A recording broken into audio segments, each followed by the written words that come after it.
Hey, what's up guys? Welcome back to episode number 2 of The Rich Mentality. This is me bringing you into my world of weight training, bodybuilding, the aesthetics, whether you're looking to one day step up on stage or really just to feel better in your own skin. That's kind of my motivation for why I started weight training, just to feel more confident about who I was. So whatever your reason for training is, I hope you can find some value within these workouts. And within today's video, it's all about chest. Nothing new in terms of exercises, but the passion is definitely back. It's reignited. We're going to start off with a couple of presses, moving into some wide dumbbell flies. We're going to hit some body weighted exercises, some cables, another dumbbell exercise. And don't forget, throughout this entire video, I've got a buddy of mine, Chris, who you're going to see within the video, really getting behind me and spotting. We're going to do another little Facebook video, which the link is in the description below, so dig out for that later on in the video, where we're going to be discussing one-on-one about the importance and the technique of properly spotting someone, how and when you should do it, which exercises, where to hold. This is all a sort of a major component of muscle building, improving your strength, and especially if you're kind of gelling with your training partner, to make sure that both them and you are properly committed to that workout. So enough talking, let's get in and on with the workout. First exercise, Incline Bench Press, so let's get to it. Exercise 1, we're back on the old Incline Bench Press, and you can see I'm pushing the weight up a little bit more than I have done on my past videos. This is all part of my quest to try and get back into some real weight training and kind of go heavy. So progressively building up the weights, a couple of warm-up sets, and then kind of quickly up to my main working set for about 6 reps on here. Chest is not one of my strong points in terms of strength, so what I'm working on within these workouts and what you'll see throughout the entire workout on today's video is a lot of the exercises aren't just my mass builders. I'm not trying to focus on just building out mass in the chest anymore. My chest is actually one of my better body parts. But what I am trying to do is improve upon some of the weaknesses. So a little bit more of the upper region here. We'll focus some more on width, try and get a little bit more depth in. And like I mentioned in last week's video, all of these kind of techniques, nothing new, but just nuances, slight variations in how I perform the exercise. So talking about technique on this one. Pretty wide grip, but notice my elbows. As I'm pushing up, it's as though I'm trying to bend that bar. I've kind of got this external rotation going on the bar. And by doing that, I'm not as strong. I'm not able to just push raw weight, but I'm really engaging and squeezing more pectoral muscles than I would if I'm just trying to drive that weight up. So it's actively and consciously engaging those muscles, contracting them, forcing them up at the top. I'm getting a nice smooth fluid motion back down, driving back up, and really squeezing those muscles. You'll notice as well on those last 2 working sets, I've got my friend behind me, big old Chris, really getting in there and helping lift that weight up. Now, we'll talk about more about this technique and spotting on our Facebook video, which I'll include the link within this video, but it's a really important technique, I feel, for muscle growth, to have a training partner, someone you really trust and knows how to do it effectively, to help ease that weight up. I mean, you're still moving a lot of weight, but they're enabling you to move past that sticking point that you're soon going to hit if you're training on your own. So you're going to see a lot of heavy sets from me today, a lot of spotted and assisted sets, but I'm activating that chest muscle, really working the upper clavicular portion of the pectoral here. And the final thing, you're going to see a lot of variation in today's chest workout, a lot of presses, free weights, machines. We'll go on some isolation. And don't forget that tip about holding that isometric tension, just squeezing that muscle after you've performed a couple of working sets. We're going to hold it for about 10-15 seconds. It's going to make a big difference to how you feel that muscle, the delayed onset muscle soreness, and also help bring out those muscle fibers. Whew, good game.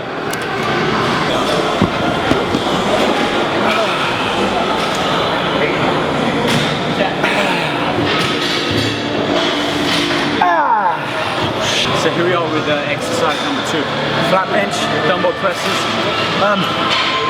Look, incline, flat, decline. Think of them as tools within your arsenal to really break down and develop your chest. You don't always have to use the same tools all of the time within the same workout to really get that end result. So, you know, throughout these videos and throughout my past videos, you're gonna see me use different exercises. Some days I'll use incline, other days I'll just stick with flat bench, barbell. I use a lot of dumbbells, we'll put some cables in there. What I am trying to do within these workouts is work my chest, or rather break down those muscle fibers, create those micro tears within the muscle fibers through an array of different exercises and movements. So I'm getting a lot of depth on this one. I'm really bringing the dumbbells down to practically alongside my chest. That's something I can't do with the bar, because the bar will stop me about here. So even just an extra inch and a half or 2 inches travel can make the difference to open out that chest and allow for some more of those micro tears. It's not for everyone. I like to go full depth with a lot of my exercises. That's on me. The second tip here is Chris behind me. He's a big lad. He's lifting obviously heavier weight than me. 70, 80 pounds is kind of where I'm at the moment. And for my final working set, he said, all right, you want a spot? Let's jump on those 95 pounds. And I looked at the 95 pounds and said, yeah, I don't think I can do them. And then I stopped myself and said, you know what? I don't think I can do them, but I don't know. It's been a while. Let's do that. I've got my spotter behind me. He's there. If I'm struggling, you know, I just let go. They fall to the side, or he can help really push them up. But that's a key point that I want to speak about on this exercise in this video in particular, is that if you are with a training partner and you are trying to go heavy, don't be afraid to go heavy. I'm not talking about loading up stupid weights where you could injure yourself, but if it's a weight that is outside of your comfort zone, work with your training partner, make sure that they're having the necessary spot, the correct technique behind you to help support your elbows to lift it up.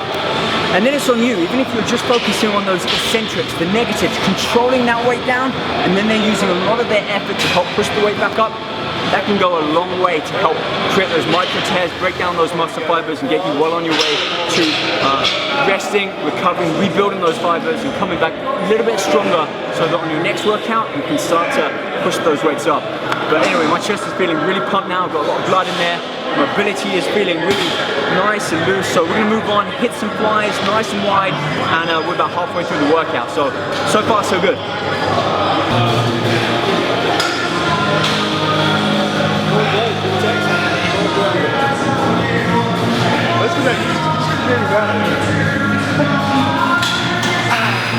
You'll notice the first two exercises are my press movements, and this is typical throughout any of my workouts, whether I'm training back, chest, legs. You know, I kind of start with pressing or multi-joint compound type movements.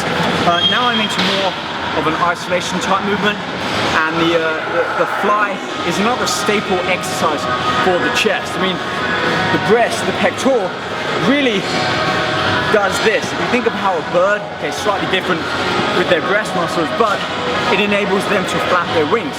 And that's basically what we're doing with this exercise. You'll see that for me, my style, I like to go really deep. I know a lot of you watching this might go, well, that's too deep. It's gonna cause a lot of shoulder joints or joint issues. But for me, this is where I feel I'm able to improve not only my range of motion and get that kind of power in through the movement, but in terms of development, chest is one of my better muscle groups, and part of that is sort of nice long insertion coming up here that I work with that full stretch. So I'm taking my elbow long past that point of where my body is, that horizontal point, opening down to about here.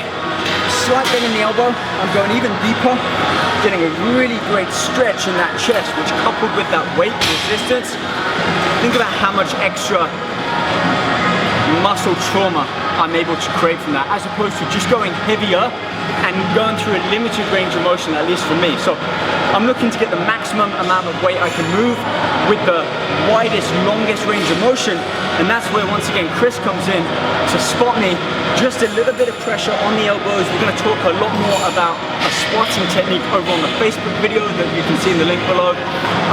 But this is really imperative to help get me past those final few reps, which it comes down to this. resistance, so overloading the muscle, full range of motion as much as you can.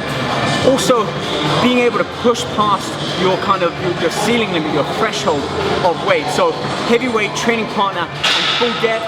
If you can allow for those three factors to come into play, at least one or two of your exercises each workout, you're going to really start to make some progress towards not only improving your strength, but starting to bring back some hypertrophy, even if you've been training for many, many years, like both of us have. So yeah, chest is feeling really pumped now. I'm going to move on, 2 more exercises. We've got cowbell bar dips, which I'll show you how I'm going to make that one for the chest, coupled with some cable variation flies, and we've got one more left up my sleeve to bring into play. So keep watching.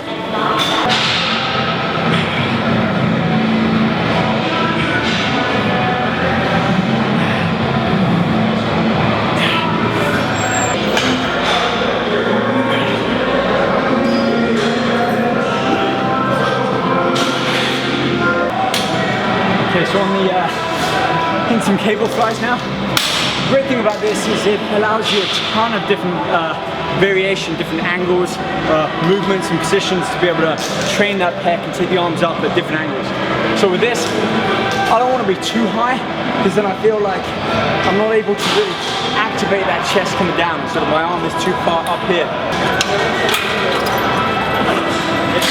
Therefore, it's just a little bit above shoulder height. So once I'm leaning forwards, we'll keep our chest up. Got a nice full sweep coming around with the arm, and again, maximum travel in that pectoral to be able to squeeze and hold that contraction at the end of the rep.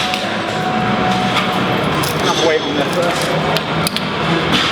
Smooth, fluid, and consistent.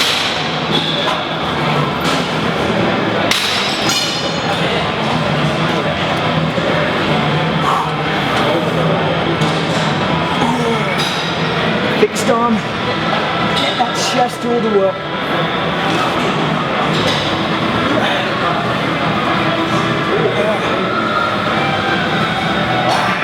Cable flies are one of those exercises, movements that you can kind of fall into a trap of just doing the same angle, the same movement all the time. And you know, my kind of thought behind that is if you've taken that muscle to its threshold on at least one exercise or one set, why keep going back to do that? Certainly if you're not pushing through the weight, it's hard to spot on here. So cables towards the end of the workout, I really want to mix up variation angles, and especially for chest, great variation from that standing one is to do more of a bent fly, which looks something like this.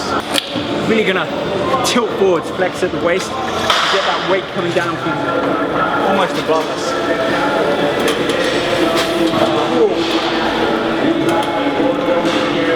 Allow the arms just to come forwards a little more. You feel it, feel that difference.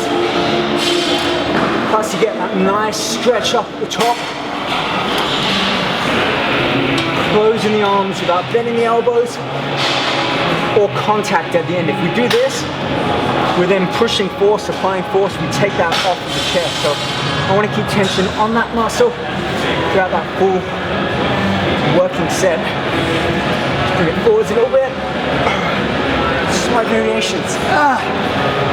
Make a big difference.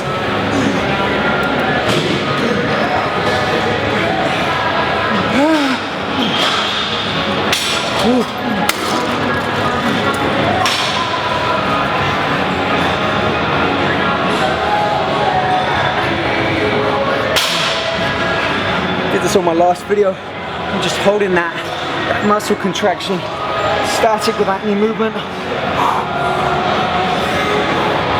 Oh. I'm gonna be sore tomorrow.